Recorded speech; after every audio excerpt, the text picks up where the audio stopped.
Differentiation Techniques Part 3.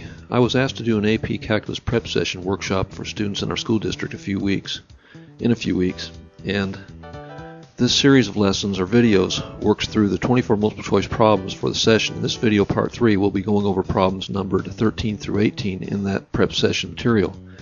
Emphasized in this 4-part series are these 8 differentiation techniques. We have to always keep in mind other ways of saying differentiate, and here are some of those other ways of describing differentiation. And here are the reasons we would want or need to differentiate, explained more in depth in Part 1, but listed here. And of course, the power rule is the technique that is most pervasively needed of all the techniques. In the materials for the lesson, I was given 24 multiple choice problems. Again, in this presentation, we'll cover problems numbered 13 through 18. Problem 13.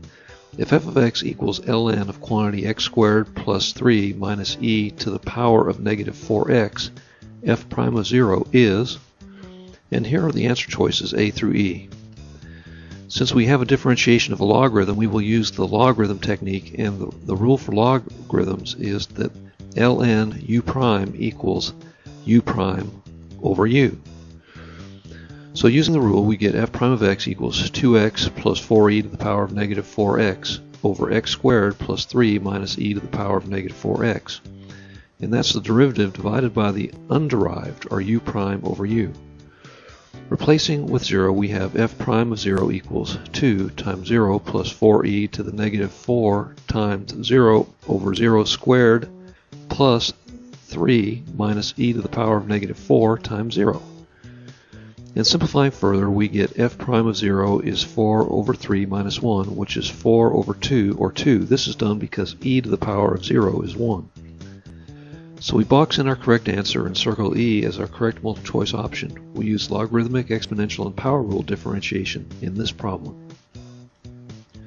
Problem 14. If y equals x cubed cosine 3x, then dy dx equals. And here we have our 5 answer choices A through E. In this problem, we have x cubed times the cosine of 3x, which is the product of two functions. And for this, we'll use the product rule, and it's the product of uv prime equals u times v prime plus v times u prime. For this problem, we'll let u equal x cubed and v equal the cosine of 3x. U prime is 3x squared, and v prime is negative 3 sine 3x. The 3 in front of is there from using the chain rule of differentiation. Now, applying the elements in their proper places, we have y prime equals x cubed times negative 3 sine 3x plus cosine 3x times 3x squared. Simplifying with numbers and x's out front, we have y prime equals negative 3x cubed sine 3x plus 3x squared cosine 3x. And bringing out a common factor of 3x squared, we have y prime equals 3x squared times quantity negative x sine 3x plus cosine 3x, which we can rewrite as y prime equals 3x squared times quantity cosine 3x minus x sine 3x. And this we box in as our correct answer and circle answer choice E, our correct answer. On this problem, we use the product rule, the power rule, the chain rule, and a trigonometric differentiation. Problem 15. Let f be the function defined by f of x equals 2x to the 4th power plus 3x minus 4. Which of the following is the equation of a line tangent to f at the point where x equals negative 2? And we have our 5 answer choices A through E.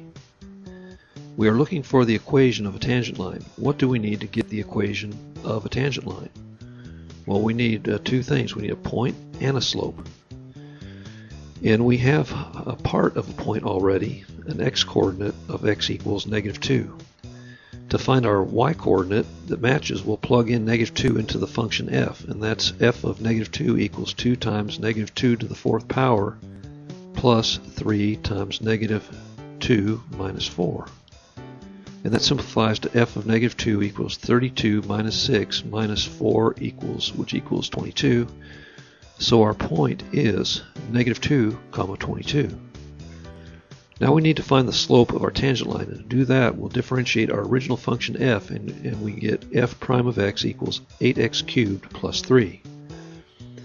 And now from f prime of x, we're able to find that f prime of negative 2, because that's our input value now, is 8 times negative 2 cubed plus 3. And this simplifies to f of negative 2 equals negative 64 plus 3, which equals negative 61. So therefore we say that our slope, which we'll call m sub t, equals negative 61. So using the point slope form, we get y minus 22 equals negative 61 times quantity x plus 2. Using our distributive property on the right side, we get y minus 22 equals negative 61x minus 122. Now adding 22 to each side of the equation, we get y equals negative 61x minus 100.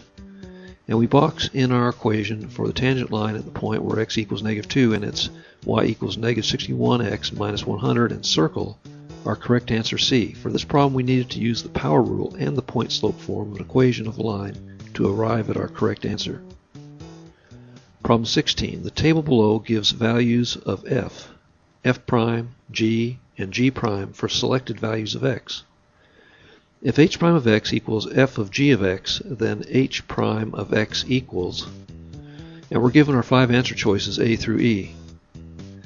This problem was a bit of a puzzlement for me in that I did not initially see here that a differentiation technique is involved. We have the differentiations at these values. This problem is all about interpreting the meaning of the derivative of a composition of functions. This notation, f of g of x, is that of a composition of functions. But looking more closely, this problem hits at the very definition of the use of the chain rule, which is the tool we use to deal with the compositions of functions. Sometimes you'll see a composition of functions written in this manner with the circle symbol between the f and the g. The derivative of a composition of functions is what the chain rule addresses, whether in the f of g of x form above or the version below with the little circle between the f and the g. Let's outline the use of the composition of functions here. The derivative of a composition of functions, which we'll call f of g of x prime, equals g prime of x times f prime of x. Let's apply the chain rule. We are evaluating h prime of 2, and h is the composition f of g of x. So we first look at an input value of x. Next we look over to g prime of x for x equals 2, and it's over here on the right on the input of 2 row in the f and the g prime of x column. G prime of 2 equals 3. Next we have to locate f prime of 2 to multiply by g prime of 2, which we found to be 3 in our last step. And here's the tricky part. Do we need to find f prime of 2 just like we found g prime of 2? No. For an input of 2, we need to find g of 2 first and use that number as an input for f of x. And g of 2 equals 4. So for this next step, to find f prime of x to multiply by g prime of x, we need to use an input value of 4. And finally, f prime of 4 equals 2. So h prime of 2 is going to be a g prime of 2 times f prime of 4.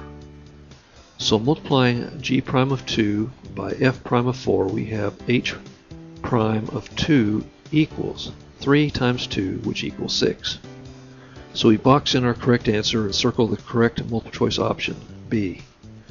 Before leaving to work on problem 17, I just want to share some additional insight on the use of the chain rule. Last night, which was December 23rd, we had the Christmas classic movie It's a Wonderful Life starring the American actor James Stewart. Coincidentally, at the same time I was consulting with the writing of Canadian calculus professor James Stewart, whose book is shown here. And this is what James Stewart, the calculus professor, has to say on page 197. He says, "It turns out that the derivative of the composite function f of g is the product of the derivatives of f and g. This fact is one of the most important of the differentiation rules and is called the chain rule." Problem 17. If f of x equals sine of e to the negative x power, then f prime of x equals. And we have our 5 multiple choice answers A through E. We just finished with the chain rule concept in problem 16, and here we are again with yet another chain rule application. This is an f of g of x situation, or cause for the use of the chain rule. In this problem, the g is the e to the negative x, and the f is the sine of e to the negative x. So g prime, which is in itself a chain rule application, equals negative e to the negative x. And f prime is cosine e to the negative x. So accordingly, g prime times f prime is negative e to the negative x times the cosine of e to the negative x. So we box in our correct answer and circle our correct answer choice, E. This is a great example of how the use of the chain rule we talked about in problem 16. Problem 18. An equation of the line tangent to the graph of y equals x plus cosine x at the point 0, 1 is, and we have our 5 answer choices lettered A through E. This problem seems pretty straightforward. To find a tangent line, we have half of what we need. We have a point at 0, 1. All we need for the slope of our tangent line is the value of y prime where x equals 0. Differentiating, we have y prime equals 1 plus negative sine x, or 1 minus sine x. And substituting 0, we have y prime of 0 equals 1 minus the sine of 0. And looking at our unit rule, which I'm sure you have memorized, we have the sine of an angle of 0 equals 0. So this means the slope of our tangent line, or m sub t, equals 1. So using the point slope formula, we have y minus 1 equals 1 times x, or x. And solving for y to get the slope-intercept form, we get y equals x plus 1. And we box in y equals x plus 1 as our correct answer, as well as circle our correct multiple choice answer, B. Looking back at our techniques, the chain rule is featured heavily amongst the 6 problems we covered. This has been Differentiation Techniques Part 3. Thanks for viewing.